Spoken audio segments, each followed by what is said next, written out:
Assalamualaikum warahmatullahi wabarakatuh. Selamat pagi, jumpa lagi di Bisik Tenar, bincang asik tentang narkoba.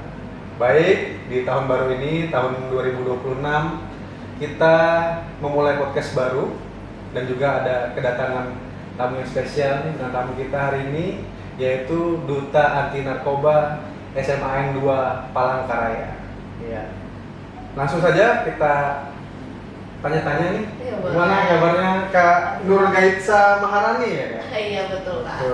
Alhamdulillah kabar aku hari ini baik banget, luar biasa, apalagi hari ini aku dapat hadir di podcast Tenar Bisik. Bisik Tenar. Bisik Tenar. Maaf itu mungkin ada kesalahan. Iya nggak apa-apa. Jadi podcast kita nih memang lama nggak aktif, jadi kita aktifkan kembali. Nama podcastnya itu Bisik Tenar, bincang asik tentang narkoba. Nah seperti itu.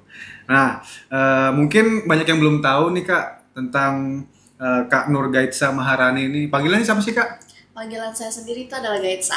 Oke, Gaitsa ya panggilannya. Ya. Oke, Kak Gaitsa mungkin bisa dikenalkan dirinya dulu kepada pemirsa yang ada di channel YouTube kami. Silakan Kak. Izin tak kenal maka tak sayang. Perkenalkan, nama saya Nur Gaitsa Maharani atau biasa dipanggil Gaitsa. Saya berasal dari SMA Negeri 2 Palangkaraya, yang dimana saya juga sebagai Duta Pelajar Anti Narkoba Putri Smada tahun 2025. Dan saat ini saya juga sendiri masih berada di bangku kelas 10. Kelas 10 ya. Iya Kak. Udah berapa lama nih jadi Duta Anti Narkoba? Mungkin baru berjalan sekitar 4 bulan dari tahun 2025. Dari tahun 2025 ya, jadi 4 bulan ya. Iya. Tapi ini 2026, berarti udah setahun ya. Iya. Udah lama banget ya kayaknya. Nah, mungkin banyak teman-teman di luar sana itu kan ingin merasakan pengalaman menjadi duta, tapi nggak bisa. Mungkin seperti saya dulu sekolah kan nggak pernah nih menjadi duta.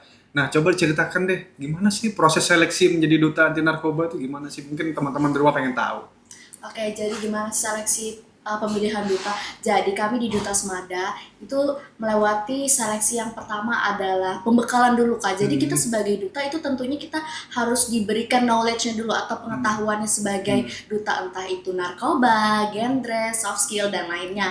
Nah, setelah kita melewati seleksi pembekalan itu kita akan melewati lagi yang namanya pretest. Jadi di mana kita tuh diuji sampai mana sih pemahaman kita tentang materi atau nantinya materi itu akan berguna saat kita menjadi duta nanti. Nah, setelah kita selesai pretest, itu kita adanya wawancara terbuka dan wawancara tertutup. Tapi kita adanya wawancara tertutup dulu nih Kak. Namun sebelum wawancara itu adanya dengan ujuk bakat. Jadi duta-duta Smada itu memperlihatkan nih bakat-bakat yang dipunyai, entah itu nyanyi, nari dan lainnya. Banyak ya bakat-bakat. Iya, banyak banget Kak tentunya.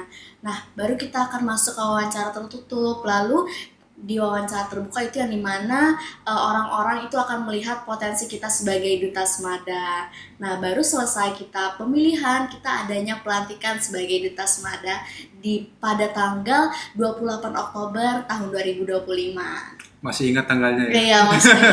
Berarti berkesan banget gitu ya? Iya, berkesan banget Kak. Bicara tentang proses tadi yang begitu panjang itu Kak, ada nggak momen, pasti ada nih, momen yang paling berkesan dari proses seleksi duta itu apa aja? Tentu ada ya momen berkesan. Kalau dari aku sendiri, pengalaman aku itu adalah momen berkesan saat menunggu giliran wawancara tertutup dan terbuka. Karena rasanya tuh pasti kayak, aduh, dak-dikduk nih, rasanya mau masuk gitu ya.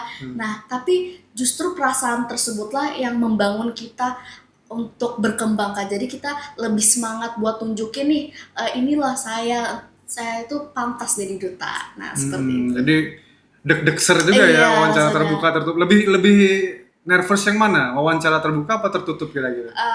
Wawancara terbuka sih Terbuka. Karena disitulah orang-orang akan melihat kita. Oh, dilihat orang banyak ya? Iya. Itu langsung tampil di depan sekolah gitu ya? Betul di panggung sekali. gitu ya? Itu memang ngelatih mental ya? Iya. Jadi kata-kata yang keluar itu kayaknya berjalan lambat waktu itu ya? Iya Kak. Oke. Kemudian itu kan diumumkan di tanggal berapa tadi? 28 Oktober ya, menjadi duta. Apa nih perasaan yang dirasakan pada saat diumumkan? Wah, ini si Nur Gaitsa Maharani ini bisa menjadi duta anti narkoba Smada Palangkaraya. Apa perasaannya tuh?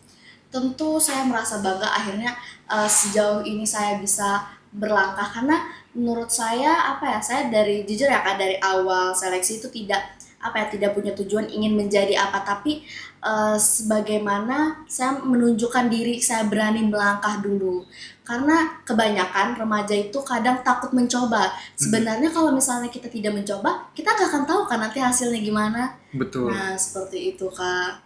Karena memang harus mencoba ya, Iya. kecuali narkoba aja nggak boleh coba-coba. Kalau itu jangan. Kalau hal positif kita wajib mencoba. Betul. Karena dengan mencoba tadi kita walaupun ada tekanan gitu ya, tapi tetap kita akan menjadi orang yang lebih baik gitu dengan tekanan tadi. Atau santai-santai aja ya nggak jadi apa-apa, betul kan? Iya.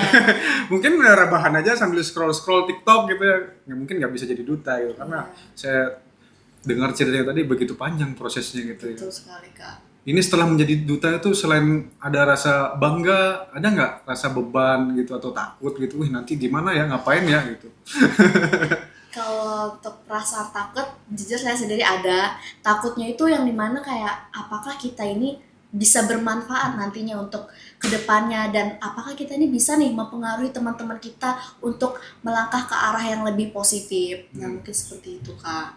Tadi kan kakak udah cerita juga tentang proses seleksi menjadi duta, kemudian ada beban dan tanggung jawab juga yang diemban gitu kan sebagai duta, nggak bisa sembarangan. Tentunya pasti kakak setelah menjadi duta itu adalah role model atau contoh bagi teman-temannya. Nah, menurut Kak Gaitsa nih, maknanya apa sih menjadi role model sebagai duta anti narkoba itu? Baik, makna sebagai role model itu menurut saya adalah dimana kita harus selesai itu adalah dalam diri kita, karena kita harus bisa berkaca dulu ya Kak sebelum kita akan membawa orang-orang ke dampak yang positif. Dan tentunya role model menurut saya itu adalah seseorang yang bisa menginspirasi dan mempengaruhi teman-temannya. Gitu ya Kak. Nah, masalah role model tadi memang harus inspirasi ya. Kalau nggak menginspirasi, kalau kita sendiri nggak bisa jadi mengontrol diri kita, gimana kita menjadi contoh buat orang lain gitu ya. Jadi memang harus dari diri kita sendiri gitu ya kayak harus bisa menginspirasi sehingga orang lain tuh juga ikut, oh ini Gaisa nih pola hidupnya sehat nih lah. Jadi nggak perlu kita ngomong banyak, orang pasti akan niru kita karena melihat karakter kita gitu ya. Iya. Okay. Kemudian terkait tentang SMA 2 Palangkaraya ini kan sudah dicanangkan sebagai sekolah bersinar ya atau bersih dari narkoba. Itu kalau nggak salah dari semenjak tahun lalu ya, 2025 ya. Bahkan mendapat penghargaan dari Jakarta, dari BNN Pusat gitu ya, penghargaan nasional. Itu luar biasa sekali, mungkin saya beri aplaus juga. Terhadap Semada Palangkaraya yang dapat predikat. Di Kalteng kayaknya cuma Semada aja kan ya, untuk sekolah bersinar ya. Nah, itu juga sehingga kami mengundang kakak nih sebagai duta anti narkoba Semada Palangkaraya, karena memang Semada juga sekolah bersinar. Nah, terkait sekolah bersinar ini kan masih banyak orang yang belum tahu tuh Kak. Apa sih sebenarnya sekolah bersinar itu? Mungkin bisa dijelaskan ke para penonton. Apa sih sekolah bersinar gitu? Gimana sih cara dapat sekolah bersinar gitu? Bersinar itu adalah yang mana artinya sekolah bersih dari narkoba. Nah, sekolah bersinar ini menurut saya adalah artinya yang dimana sekolah itu mempunyai imunitas terhadap narkoba. Jadi salah satu contohnya adalah setiap upacara pagi Senin itu akan dibacakan ikrar sekolah bersinar. Nah, jadi murid-murid itu tahu bahwa sekolah bersinar itu penting, bersih dari narkoba, bahayanya narkoba, dan berjanji untuk tidak melakukan atau menghindari narkoba. Itu ikrarnya setiap hari atau? Setiap Senin kan? Setiap Senin ya, setiap hari Senin ya. Setiap iya. upacara itu dibacakan terus ikrarnya. Iya, betul. Selain itu, apa ada lagi nggak kegiatannya? Ini kan sudah ada plangnya tuh, Semada Palangkaraya sekolah bersinar, kan lumayan ada perasaan bangga gitu kan. Dan orang tua pun kalau menitipkan anaknya di situ untuk sekolah kan sedikit agak lega lah ibaratnya, karena sudah ada plang tadi kan, karena otomatis sekolah ini ibaratnya termasuk sekolah yang bagus gitu, karena untuk peredaran narkobanya itu minim mungkin atau malah tidak ada sama sekali. Setahu saya tidak ada sama sekali di Semada Palangkaraya. Itu selain kegiatan itu apa aja Kak? Nah, selain dari kegiatan itu kami ada pembekalan nih Kak, pembekalan untuk Satgas atau guru-guru SMA Negeri 2 Palangkaraya. Nah, setelah itu kami juga ada pembekalan bagi Satgas narkobanya, yaitu Dusma atau Duta Semada, PIKR, dan juga perwakilan setiap kelasnya. Nah, setelah dari pembekalan itu, kita ada kunjungan rehabilitasi ke BNN ataupun penjaranya. Nah, setelah kita ke kunjungan itu kita adanya seminar-seminar agen perubahan Kak. Jadi seminarnya itu tentang bahayanya narkoba dan lainnya. Nah, setelah kita sosialisasi, itu kita adanya pembagian poster media sosial agar semua orang atau remaja-remaja sekarang tuh tahu bahaya narkoba tuh sebenarnya Seperti apa apa ya, sih? hal kecil seperti merokok itu sebenarnya itu udah bahaya narkoba banget Kak, karena kan ada zatnya itu kan Zat Kak. adiktif. Iya betul sekali, yang membuat seseorang menjadi kecanduan, yang dimana itu akan berdampak pada waktu yang akan datang. Nah seperti itu Kak. Nah, di dalam rokok tadi kan ada zat adiktif namanya nikotin yang bisa bikin Iya. kecanduan. Dan juga nggak sehat juga kan yang rokok. Betul. Apalagi vape sekarang sudah mulai dimasukkan cairan-cairan yang ada narkotikanya. Itu sekarang sekali. viral tuh, kemarin baru tuh. Memang berat juga ya untuk jadi duta anti narkoba Semada itu ya. Banyak hal-hal yang harus dilakukan. Berarti ini udah jalan nih seminar-seminarnya itu di kelas-kelas apa gimana? Apa dikumpulkan? Biasanya kami itu kadang Kak melalui media sosial atau enggak saat hari Jumat ada penguatan karakter. Jadi di penguatan karakter itu kami biasanya membagikan materi sharing tentang bahayanya narkoba dan untuk mengenal narkobanya itu sendiri agar teman-teman tahu nih narkoba ini gimana, isinya apa, seperti itu. Iya, iya. Jadi udah jalan ya, udah running selama 4 bulan ini kegiatan-kegiatan seperti seminar, kemudian di media sosial juga, karena memang anak muda atau Gen Z ini sekarang kan lebih sukanya kan di media sosial ya. Betul Kak. Jarang tatap muka langsung itu kan memerlukan biaya juga yang tidak banyak, Iya. tenaga juga gitu kan. Lebih simpelnya sih sebenarnya kayak kakak bilang tadi di media sosial gitu ya, buat konten juga ya berarti ya. Iya betul Kak. Jadi banyaklah hal yang bisa kita lakukan yang lebih efektif untuk ke Gen Z itu. Contohnya seperti yang kakak bilang tadi itu. Kemudian sebagai duta ini kan kakak juga otomatis kan tergabung sebagai satgas ya, satgas anti narkoba. Nah, menurut kakak nih sebagai satgas tuh apa aja sih sebenarnya tugasnya di sekolah itu? Baik, nah jadi untuk Satgas Narkoba itu kan tadi terdiri Satgas dari anti narkoba. Ya, Satgas anti narkoba. Satgas narkoba ya nanti. Nah, jadi Satgas anti narkobanya itu juga terdiri dari yang Dusma atau Duta Semada itu sendiri, PIKN dan perwakilan setiap kelas. Nah, jadi kalau kami itu kan sistemnya kalau misalnya di kelasnya sudah ada Dusma ataupun bahkan anak PIKR itu tidak diperlukan lagi adanya apa ya Kak?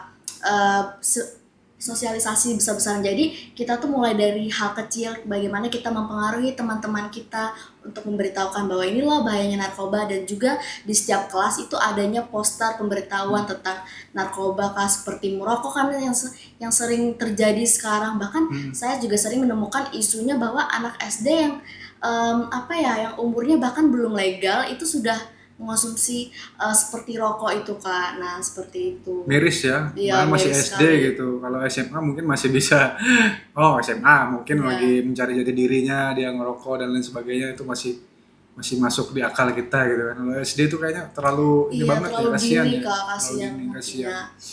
Oke, itu tadi bicara tentang Satgas. Kemudian kalau dari peran guru atau sekolah dalam mendukung program anti narkoba ini apa aja?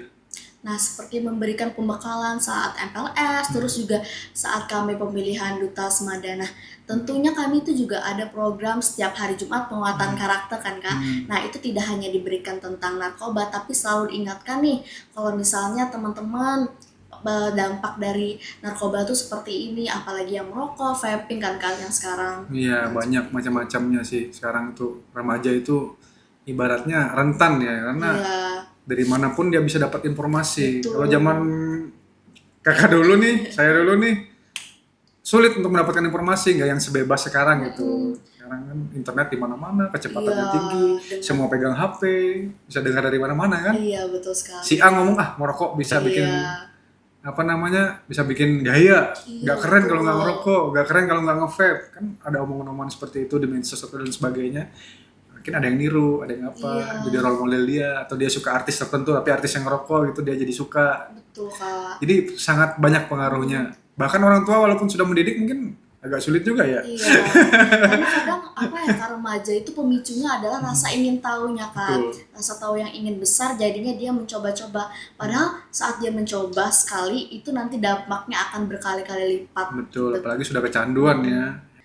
Jadi remaja karakter saat ini tuh adalah kritis Kak. Jadi di mana remaja ini Kak, mungkin tidak terlalu suka digurui karena mereka tahu apa yang mereka inginkan dan Iya. tentunya mereka sekarang kan udah canggih nih Kak, udah Iya. ada teknologi, tentunya kita bisa mendapatkan informasi-informasi dari mana saja seperti itu. Jadi memang mereka nih kritis juga gitu ya. Iya, betul.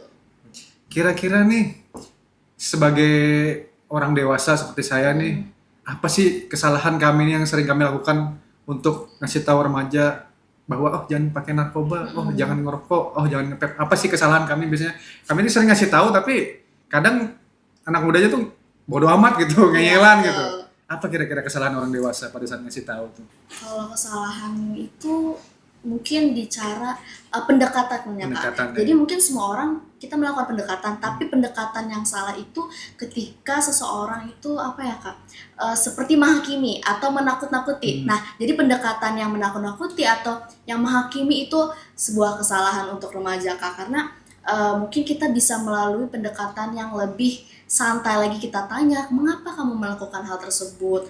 Nah, jadi agar remaja itu merasa tidak dijudge. Jadi kesalahan terbesar itu adalah rasa menakut-nakuti itu Kak, dan Iya. judgmentalnya itu. Marah-marahin, oh kamu ini Iya, udah saya kasih tahu itu gini-gini. akan ke pressure Kak rasanya. Menghakimi gitu Iya. ya. Jadi memang seperti kami ini mungkin agak dikurangin juga kayak menghakimi, kamu ini pakai gini-gini mungkin gitu ya, menjudge orang. Jadi lebih ke kita rangkul gitu ya, Betul kita ajak sekali. bicara baik-baik untuk yang memang generasi sekarang ini beda sama generasi dulu.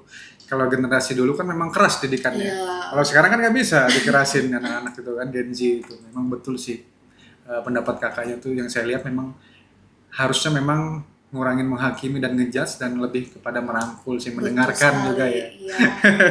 Kemudian nih, bagaimana sih sebenarnya cara kita mengedukasi, berarti kakak sama teman-teman sebayanya itu agar tidak terjerumus narkoba gitu? Gimana caranya? Caranya Paling itu enak. seperti melakukan pendekatan Kak. Jadi kita tuh tidak bisa yang langsung menghakimi atau bahasanya itu menyuruh atau memerintah Kak. Jadi kita tuh bisanya memberikan bahwa saran kalau misalnya kamu menggunakan narkoba itu akan berdampak seperti ini, dan mungkin itu kembali lagi ke pribadi orang tersebut. Tentunya dengan kita memberitahu, mengedukasi beliau, itu akan lebih cukup buat dia. Seperti itu. Kalau langkah sederhananya sendiri deh, agar anak muda itu nggak gampang terjerumus narkoba, yang simple aja kira-kira buat teman-teman di rumah.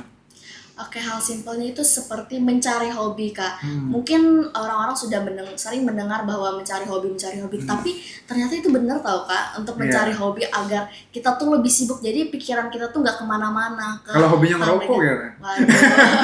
Maksudnya hobi yang positif gitu ya? Betul Hobi yang sekali. positif, misalkan olahraga, Betul. futsal, volley, apalagi hobinya biasanya.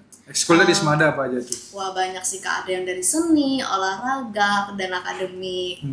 Jadi memang harusnya disibukkan dengan hal-hal yang seperti itu ya, Betul. positif gitu. Jangan malah, oh saya mau sibuk juga tapi hal yang negatif bahaya juga. Misalkan dia hobinya balap liar gitu atau apa, itu kan banyak juga tuh. Iya. Ditangkapin kemarin tuh di bandara tuh. Saya rasa sih itu anak-anak SMA deh yang dia tangkapin. Nah, jadi kita harus pintar juga memilih hobi gitu ya Kak ya. Iya, betul Punya sekali. hobi, jangan hobi, kata Kak Gaisa harus punya hobi saya balap liar. Kan bahaya ya. Dan kita juga harus punya tujuan yang jelas Kak. Betul. Membahayakan orang juga gitu ya, selain Iya. membahayakan dirinya. Saya kan balapan kan nggak membahayakan orang lain gitu kan, katanya dia. Mana kan di balapan membahayakan orang lain? Kan cuma saya yang balapan, kan bisa aja jatuh nabrak orang lain kan. Ya macam-macam lah, biasa kenakalan remaja Iya, gitu kan. Kak. Nah, sekarang kita lanjut ke program kerja sebagai Duta Semada nih, kan ada program kerjanya ya biasanya ya. Nah, kira-kira apa nih yang bisa disampaikan ke teman-teman nih program kerja kakak di Duta Semada gitu kan. Siapa tahu sekolah lain mau ngikut nih. Nggak boleh. Nah, jadi program kerja di Duta Semada itu yang tentunya kami ada yang namanya Bajenta Bajora dalam waktu dekat ini, yang dimana kami itu mengikat tali kasih, yang dimana kami memberikan donasi kepada panti asuhan, bermain bersama mereka. Ini Duta Semada apa Duta Anti Narkoba aja? Nah, itu Jadi satu. ya jadi satu Kak. Nah, tapi dari Duta Anti Narkobanya juga kami mempunyai proker sosialisasi melewati media sosial, atau bahkan kami bisa mendatang ke kelas-kelas untuk memberitahukan nih teman-teman narkoba. Kadang apa ya Kak, ketika kita mau menghindari sesuatu, kadang kita harus tahu dulu sesuatu itu apa, kita harus kenal bahwa apa isi itu. Iya. Memang harus seperti itu sih ya. Mm. Jadi memang donasi-donasi juga. Betul. Terakhir kemarin ada donasi kemana yang ke Aceh ya? Iya betul Kak. Itu keliling-keliling kemana itu? Kalau biasanya kami itu keliling ke setiap angkatan Kak. Jadi dibagi orang-orangnya, lalu akan kami donasikan kepada korban Aceh. Bencana gitu Bencana ya. Aceh. Entah dia Aceh, entah apa, pokoknya yang ada Betul. bencana. Itu di sekolah aja apa di luar sekolah juga? Minta ininya, Kadang donasi. kami cuma ngambil di sekolah aja Kak, tapi biasanya juga kami bisa membuka donasi dari luar juga ke sekolah-sekolah.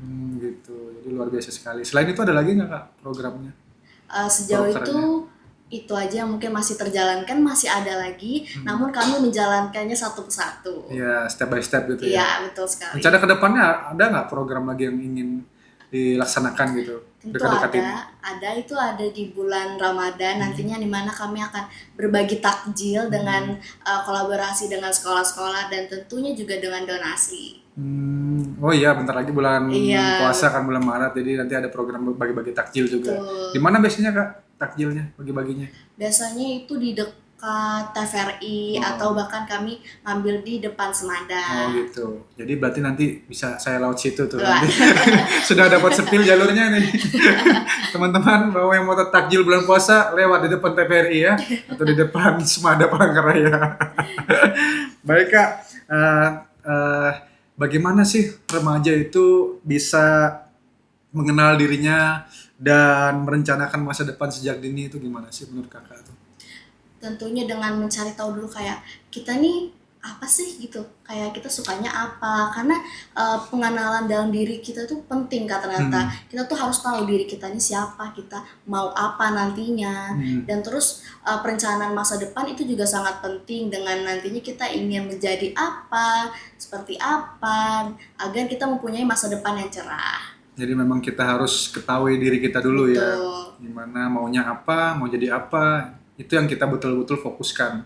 Jangan terpengaruh gitu ya dari Iya. sana sini kiri kanan. Oke Kak, terakhir deh Boleh. pesan Kak Gaitsa nih buat generasi muda khususnya di Kalimantan Tengah nih, gimana ya caranya agar berani menolak narkoba atau punya imunitas terhadap narkoba gitu, nggak mudah untuk tergoda atau terjerumus narkoba. Bisa disampaikan kepada Oke. teman-teman di rumah. Pesan aku itu adalah jangan lupa sayangi diri kalian, ingat Tuhan, keluarga, dan ingat bahwa masa depan kalian itu masih cerah dan masih sangat panjang.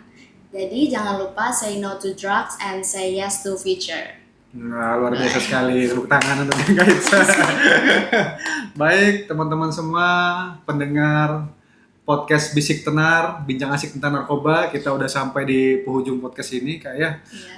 Jadi banyak sekali tadi manfaat yang bisa kita ambil dari pembicaraan ini, dari podcast ini, mulai dari apa itu sekolah bersinar, bagaimana proses duta anti narkoba gitu, yang semua orang saya rasa nggak semua bisa merasakan menjadi duta. Termasuk saya juga dulu waktu sekolah juga nggak pernah juga jadi duta. Mungkin duta sampo lainnya aja gitu. Jadi selain itu juga kakak tadi sharing tentang program kerjanya, kemudian apa aja kegiatan di sekolah bersinar, banyak sekali manfaat yang bisa kita ambil teman-teman ya. Nanti kita akan undang lagi narasumber yang lebih spesial lagi, mungkin dari sekolah lain atau dari influencer lain. Hari ini kita cukupkan aja sampai di sini. Siang-siang membeli boba, beli boba di tempat patopan. Katakan tidak pada narkoba demi menuju masa depan. Nah, itu aja dari saya Andika Putrawan. Sampai jumpa lagi di episode Bisik Tenar selanjutnya. Wassalamualaikum warahmatullahi wabarakatuh. War on drugs for humanity. Huha. Sekali lagi, war on drugs for humanity. Huha.